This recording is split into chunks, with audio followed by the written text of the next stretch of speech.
जीर्ण वयण जे करन्ति भावेन अमला असंकलिठा ते हुन्ति परित संसारी। बोलिए भगवान महावीर पावन चरित गुरुदेव जी। बंदो मन वच काय भव सागर को तरण में करो हमारी सहाय। जिन शासन जिन वाणी सदा जयवंत हो, श्रवण संग सदा अविचल मंगल हो।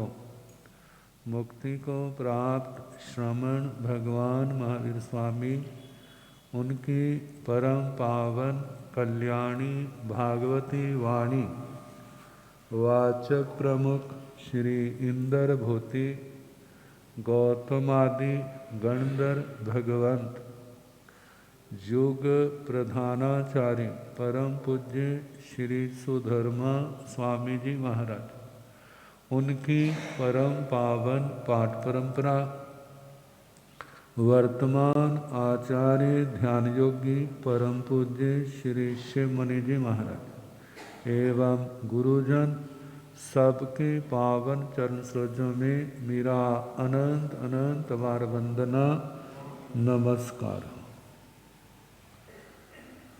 उपस्थित धर्म प्रेमी सज्जनों, माताओं तथा बहनों, नौ तत्व। पांचवा आश्रव। आश्रव कर्मों का आत्मा के अंदर आना, कर्मों का आगमन। आएंगे तो बंधेंगे। वह देखा जाए तो कर्म परमाणु तो सारे लोक में भरे पड़े। मानो कहते हो हम आपकी सेवा में हर समय तैयार हैं, जब बुलाओगे तभी हम आपको गले से पकड़ लेंगे। तो बहुत देर के बाद माँ को बच्चा मिलता है ना, तो कैसे माँ उठा के गले से छाती से गले से लगा लेती। ऐसे कर्म भी क्या है, हर समय तैयार है। जैसे आपका एटीएम होता है ना, हर समय तैयार है वो, ऐसे कर्म भी तैयार है। कह तुम हिलो सही। जैसे आत्मा के अंदर स्पंदन होना शुरू होगा और उसी समय क्या हो जाएगा, केवल स्पंदन है, उसके साथ कोई विकार नहीं है। वह कर्म आएंगे, हाथ लगा के चले जाएंगे। और यदि विकृति है, कषाय वासनाएं, मेन बातें ये है, फिर स्थायी लंबे समय तक रहने वाले आत्मा के साथ कर्म बंधते।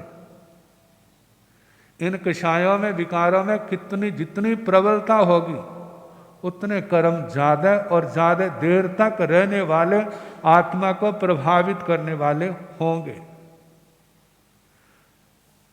कहते हैं इस विद्या का आना बड़ा मुश्किल है। शब्द याद करने आसान है, लेकिन समझ आना, जिस समय मौका आता है ना, सब कुछ क्या हो जाते हैं, सारे भूल जाते हैं। तो आश्रव के 42 भेद, 17 प्रकार का असंयम और 25 क्रियाएं। पहले असंयम, कहते हैं सारा कुछ हमारे अगल बगल में घूमता है और हमारे आत्मा के अंदर इन्होंने अपना सिंहासन लगाया हुआ। कहते कोई हिलाए तो सही, हम एकदम क्या कर देंगे, तूफान मचा देंगे। हमारा राज जो जहां पर हमारा कब्जा है, हमारा अधिकार है। तो पहले 5 जानने पहचाने, प्राणातिपात, मृषावाद, अदत्तादान, मैथुन, परिग्रह, पहले 5 पाप जो अपने अंदर सारे पापों को समेटे हुए, जय है तो सारे हैं, जय नहीं है तो कोई भी नहीं। इसके आगे 5 इंद्रियां, मतलब पहले हिंसा, झूठ, चोरी, कुशील, परिग्रह। जब ये चीजें आ जाती हैं तो इंद्रियों की स्थिरता, पवित्रता खत्म हो जाती। फिर क्या आते हैं इनके अंदर? चंचलता, इंद्रियां बस में नहीं। मतलब इंद्रियां बस में नहीं का मतलब आत्मा अपने बस में नहीं रही। कहते इंद्रियां क्या कर लेंगी? जब हम सुनना नहीं चाहेंगे तो इंद्रियां क्या होगी? ध्यान नहीं देंगे। वह शब्द आया गया, रूप आया गया, गंध आई गई, रस आया गया, हम कोई ध्यान नहीं देते। स्पर्श आया गया। लेकिन जब हमारी आत्मा के अंदर मौनी कर्म का अंदर चलता है ना, तो फिर बाहर की दुनिया बड़ी अच्छी लगती। बाहर की दुनिया का अनुभव करने के लिए वैसे तो 2 आंखें हैं, लेकिन दुनिया का अनुभव करने के लिए 5 आंखें हैं। वो 5 आंखों का मतलब 5 इंद्रियां। दुनिया का अनुभव कैसे होता है? शब्द के माध्यम से, रूप के माध्यम से, गंध के माध्यम से, रस के माध्यम से, स्पर्श के माध्यम से। मन चिंतन करता है तो इन्हीं के ऊपर करता है। जो कुछ हमारे अनुभव में आता है, जो हमारे अनुभव में नहीं आता उसकी ओर ध्यान भी नहीं जाता। जैसे आत्मा हमारी आंखों के सामने नहीं ना आती है, इसलिए उससे भी क्या बेरुखे। धर्मास्ति काय, अधर्मास्ति काय, आकाशास्ति काय, ये भी हमारी नजरों में नहीं है तो क्या उनकी ओर ध्यान जाता है? जे संसार के दृश्य इन इंद्रियों के माध्यम से हमने अनुभव किया है, इसलिए बार बार ध्यान उसकी ओर जाता है। क्यों जाता है? मन क्यों जाता है? कहते हैं हमारे अंदर कचरा भरा पड़ा। जैसे गंदे को गंदगी पसंद होती है, अच्छे को सफाई पसंद होती है, तो हमारा मन गंदगी की ओर जाता है, तो इसका मतलब हमारे अंदर गंदगी कितनी है? काम, क्रोध, मद, लोभ, विषय विकारों की कितनी गंदगी है। अब इसको नष्ट करने के लिए जैसे कूड़े को ढेर को नष्ट करने के लिए आग लगा देते हैं, ऐसे इन विकारों के ढेर को नष्ट करने के लिए आग लगाते हैं। कौन सी? कितने लोग कहते हैं भगवान के नाम की, भगवान का नाम जपो। कहते हैं इससे कुछ नहीं होता, ऐसा नहीं है। नाम लेने से ही बहुत लाभ मिलता है, लेकिन ये शुरुआत, आगे बढ़ना है तो उसके लिए तप की आग की जरूरत है। 12 प्रकार का तप, अनशन, अनोद्री, भिक्षाचरी, रस परित्याग, काय क्लेश, प्रतिसंलीनता, प्रायश्चित, विनय, व्यावृत्ति, स्वाध्याय, ध्यान, व्युत्सर्ग, इनकी जरूरत है। तब अंदर का कचरा नष्ट होगा। जब नष्ट होगा फिर उसके बाद आत्मा के अंदर पवित्रता आएगी। एक प्रसंग आता है तेरहपंथ संप्रदाय का। इनके आचार्य श्री जीतमल जी महाराज हुए, बाद में जिनका नाम जयाचार्य। बड़े मतलब के संयमनिष्ठ, दृढ़ धर्मी, अपने संघ के प्रति समर्पित। अभी छोटी उम्र, छोटी दीक्षा थी, तो गली के अंदर ना मदारी आया, डुगडुगी बजाने वाला, और खूब लोग इकट्ठे हो गए देख रहे थे। तो उनके एक श्रावक के मन में आया, बहुत छोटे संत है ना, बड़े तो चाहे अंदर बैठे होंगे, वो जरूर बनेरे पर खड़े होकर के देख रहे होंगे। अब वो आया तो देखा बनेरे खाली हैं, कोई नहीं खड़ा। अब फिर जब पौड़ियां चढ़ के ऊपर आया तो देखा वो पढ़ रहे थे। कहते महाराज आप पढ़ रहे हैं? कहते हाँ। कहते देखो गली के अंदर क्या हो रहा, कितना मजा आएगा, तुम देखो तो सही। कहते साधु को खेल तमाशों में रस नहीं लेना, उसको क्या करना है, स्वाध्याय। कहते हमारा स्वाध्याय तो बाद में भी हो जाएगा। क्या होगा? स्वाध्याय तो बाद में हो जाएगा, लेकिन जन्मदारी दोबारा नहीं आएगा। जे डुगडुगी वाला दोबारा नहीं आएगा। कहते इनकी हमारे को जरूरत नहीं है। उसने परखा, जब परखा ना, कहते महाराज जी तो पक्के। फिर उनके गुरु जी के पास आए, कहते लगे महाराज मैं इतना कहता हूं, छोटे संत को देख करके 100 साल तक हमारे 13 पंथ को कोई खतरा नहीं। मतलब किस कारण से? जहां पर इतना वैराग है, जिनकी इंद्रियां बस में है, वो साधक जल्दी वो फिसलता नहीं है। जिनकी इंद्रियों में परिपक्वता नहीं है, इन इंद्रियों के ऊपर विजय नहीं है, वो आज भी गया और कल भी गया। तो भगवान कह रहे हैं तुम्हारे फिसलने के रास्ते कौन से हैं? हे आत्मा मोक्ष मार्ग के पथिक, वो पथिक साधु साध्वी भी है और वो पथिक श्रावक श्राविकाएं भी हैं। जब इंद्रियों के सामने लुभावने विषय आते हैं तो आत्मा की क्या दशा होती है? मानो वही प्रसंग टीवी में आ रहा है कोई ऐसा, और उसी समय कथा है। कहते कथा तो यदि इंद्रियां कंट्रोल में है तो सोचेगा जो मौका बार दोबारा नहीं मिलेगा, और यदि इंद्रियां बस में नहीं है, इंद्रियां जीत गई, कहते कल कथा तो कल भी सुन लेंगे, लेकिन जे प्रसंग कल नहीं आएगा, वो क्या हो जाएगा, वहीं पर बैठ जाएगा। इसका मतलब क्या है? इंद्रियां बस में नहीं है।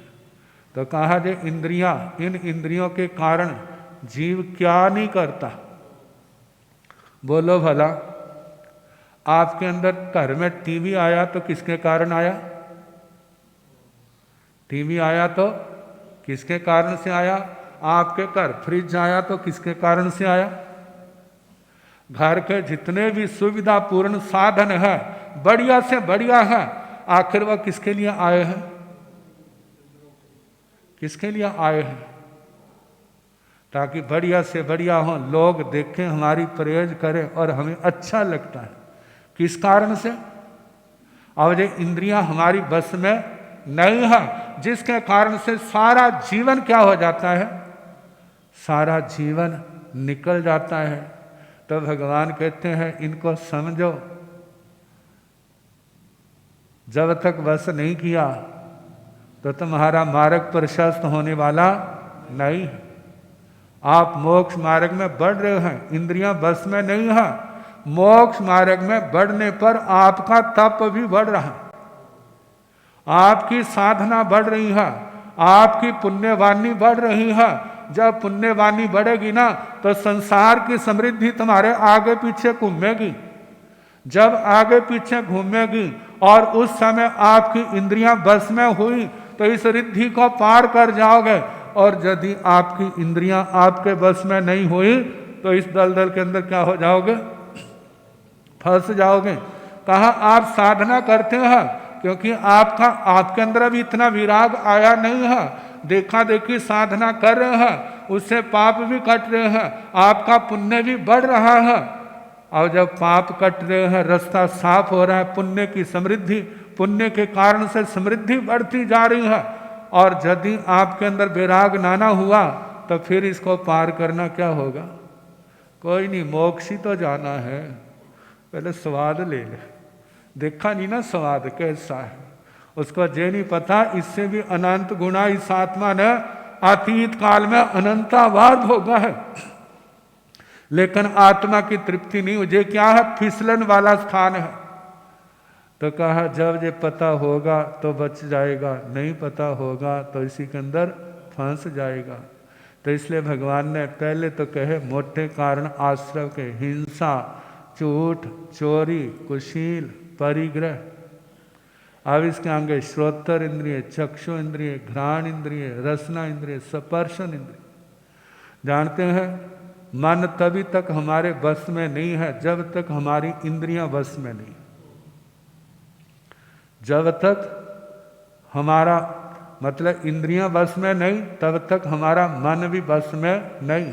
जिस समय हमारी इंद्रियां बस में आ जाएंगी तो उस समय हमारा मन भी बस में आ जाएगा।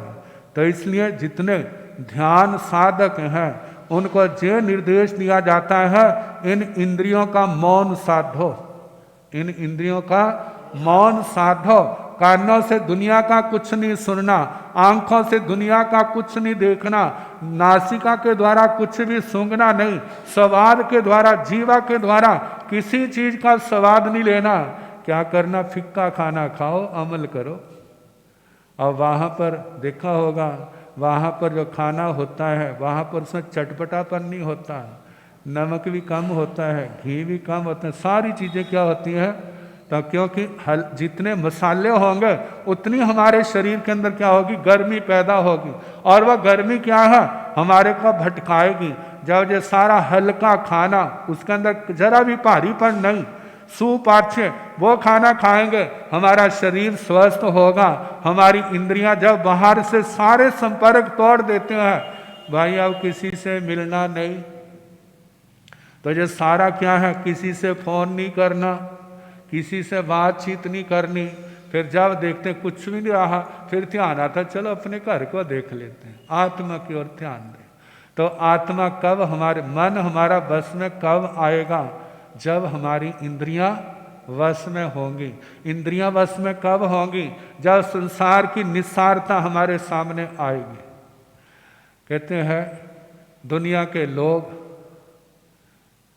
जिनकी प्रकृति माया प्रधान होती है, तो दूसरे को ठगने के लिए क्या करते हैं? उनका मुंह कैसा बन जाता है, उनकी जबान कैसी बन जाती है। गुरुजी महाराज कहा करते मुंह तो कमल के समान, और जवान से क्या शहद गिरता है। और इतना प्यार जब देखते ना तो अनजान व्यक्ति उनके जाल में फंस जाता है।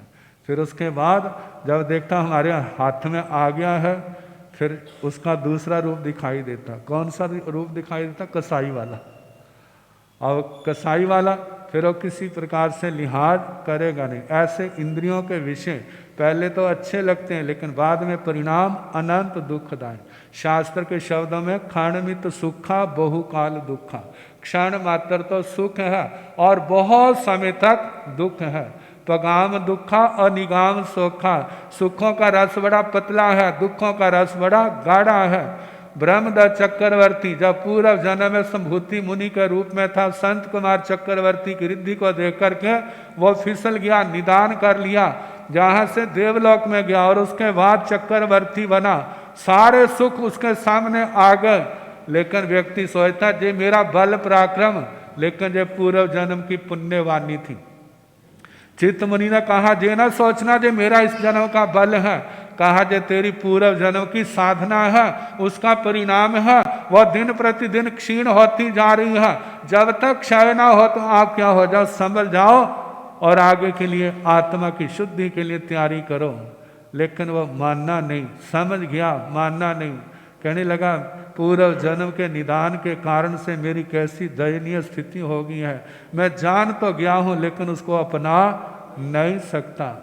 अब पूर्व जन्म के भाई चले गए, वो तो सारे कर्मों को क्षय करके सिद्ध गति को गए, और वो सारे दुनिया के भोग भोग करके क्या हो गया, जहाँ से भव पूर्ण करने के बाद 7वीं नरक में 33 सागरों की आयु का नारकी बना। किसका परिणाम? इंद्रियों का।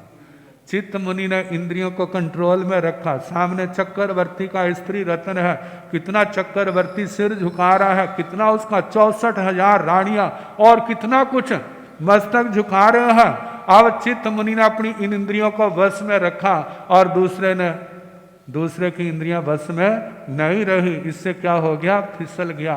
तो कहा जी 5 इंद्रियां आश्रव का कारण है। आगे 4 कषाय क्रोध मान माया लोभ ये आश्रव का कारण है। मन वचन काया जे हमारे बस में नहीं है तो ये भी आश्रव का कारण है। अब इनको जीतना है, वो संवर के अंदर बताया जाएगा। तो आज इतना ही, कल जैसे अवसर होगा सुनाने का प्रयास